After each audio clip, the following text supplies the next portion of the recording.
I would like to talk about Macbeth. Yeah. Um, I've made the characterization in two parts. The first part is Macbeth before the murder of the king, and the second part is after the murder. A reason why I've chosen to make the characterization in two parts is because the character change after the murder. I found 5 keywords before the murder that fits Macbeth. He's open, he's good-hearted, loyal to King Duncan, good and reliable. I'll now give a reason why I've chosen these 5 keywords to describe him. Macbeth. In the beginning of the movie, Macbeth is reliable and loyal to the king. We see in the beginning that Macbeth is a part of a war for the king, and we're also told that he is some sort of a general in the king's army. When Macbeth is on his way home from the battle we see in the beginning, he meets 3 supernatural creatures. Some might call them witches, I don't know.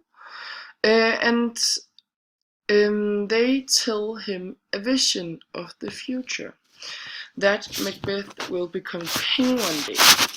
They do not go into details when and how and why, but just that he will become king one day. This vision confused Macbeth a bit. He considered what the vision means to him and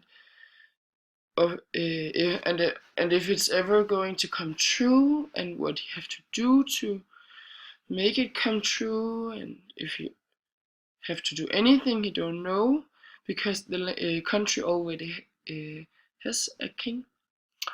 Macbeth has never thought of a title like that, and neither had his wife, Lady Macbeth. But when she hears about the vision, she begins to thirst for power.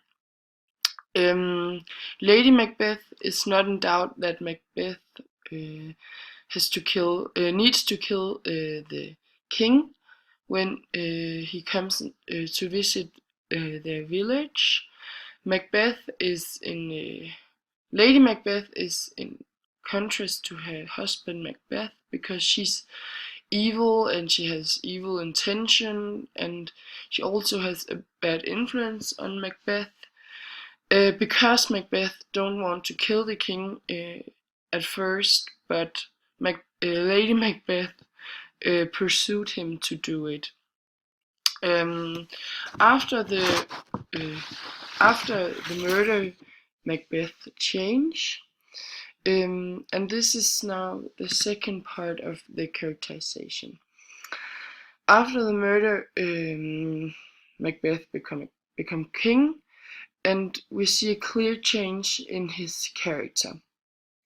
He begins to thirst for more and more power, and he becomes more cynical in his actions and in his way to act to other people, and in his way of thinking. He just wants more and more power, and yeah.